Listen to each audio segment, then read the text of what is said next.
बिस्मिल्लाहिर्रहमानिर्रहीम। Grade 7 subject English chapter 2 part 4 page number 13 elements of a fable. Read the given elements of a fable. Character fable एक कहानी को कहते हैं जो कि सच नहीं होती, लेकिन कोई भी मॉरल लेसन देने के लिए ये कहानी जो है वो मनगढ़ंत होती है, कंकॉक्टेड होती है। तो इसमें करैक्टर्स होते हैं, किरदार जो कि स्टोरी में रोल प्ले करते हैं, सेटिंग कहाँ पे, इसकी जगह कौन सी होती है, और प्लॉट इसकी तीसरी जो एलिमेंट होता है कि थीम ऑफ द स्टोरी क्या है, और इवेंट्स जो है किसके इर्द गिर्द घूमते हैं, मतलब बिगनिंग क्या है, मिडल क्या और एंडिंग क्या है, और थीम जो है वो इसका फोर्थ एलिमेंट होता है, जो इसके अंदर अंडरलाइंग मैसेज होता है जो कि राइटर देना चाहता है, यानी इसके ज़रिए वो क्या सिखाना चाहता है। और कॉन्फ्लिक्ट के भाई स्टोरी के अंदर प्रॉब्लम क्या है, किन किरदारों के दरमियान वो क्लैश चल रहा था, और वो क्लैश था क्या, ये कॉन्फ्लिक्ट होता है। ये इसका जो है फिफ्थ एलिमेंट। और सिक्स और लास्ट एलिमेंट इसका होता है कि भाई वो रेजोल्यूशन जिसको हम कहते हैं कि ये कॉन्फ्लिक्ट जिसमें सॉल्व होता है और एक मॉरल की तरफ इसको लीड करता है, किसको, स्टोरी को, यानी फेबल स्टोरी को।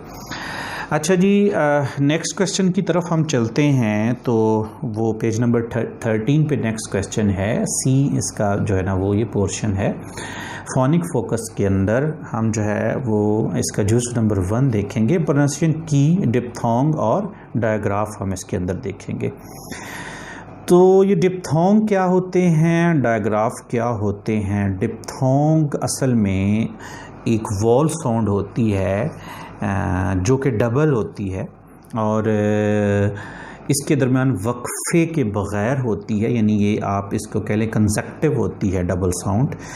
तो इसको हम जो है ना एग्जाम्पल ऐसे दे सकते हैं कि जैसे ये प्रोनाउंसिएशन कीज़ लिखी हैं और उसकी वर्ड यानी एग्जाम्पल लिखी हैं।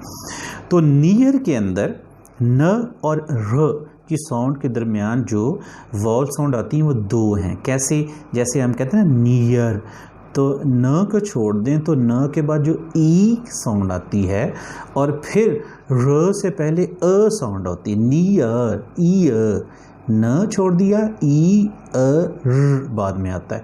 तो ई की साउंड जो है वो वॉल डबल साउंड है, तो इसको हम डिप्थोंग कहते हैं। नियर में है, ईयर में है। इसी तरह हेयर में एयर की साउंड है, इसी तरह फेस में ए की साउंड है, और इसी तरह जॉय में ओए की साउंड है, यानी ये डबल साउंड्स हैं, इनको हम डिप्थोंग कहते हैं।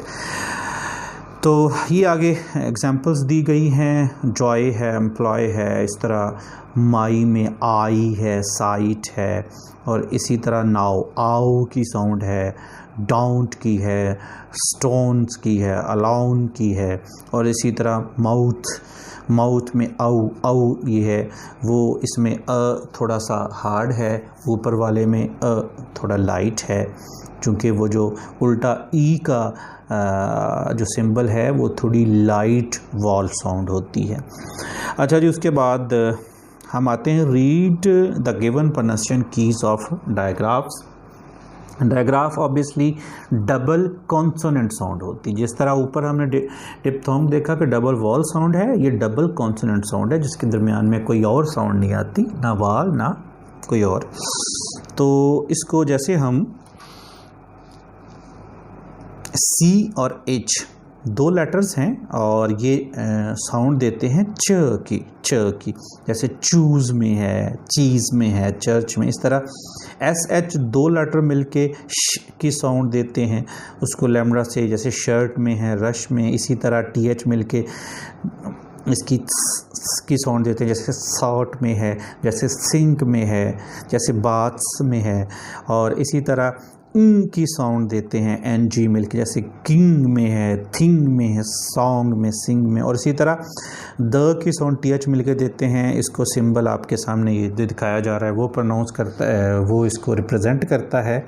और ये देयर में, दोस में, ब्रदर में और अदर्स में ये साउंड हमें मिलती है। So moving to the page number 14, vocabulary focus. इसमें वोकेबलरी है, हमें चंद वर्ड दिए गए हैं, let me read it for you and explain it. Merchant, जो बंदा एक जगह से कुछ चीज़ें ख़रीद के दूसरी जगह बेचता है और कम में ख़रीदता है, ज़्यादा में बेचता है, प्रॉफिट कमाता है, उसको मर्चेंट कहते हैं। वेक्स्ड, नाराज़ को, एनॉयड को, परेशान को, अपसेट को कहते हैं। और स्क्रैम्बल होता है तेज़ी से चलना, या आप कह लें कि मुश्किल से चलना भी हो सकता है। और फार्मर ऑब्वियसली उस बंदे को कहते हैं जो कि ज़मीन पे काश्तकारी करता है, फसलें बोता है। सॉरी, ये इट्स माय मिस्टेक, ये फार्मर नहीं, फादर है।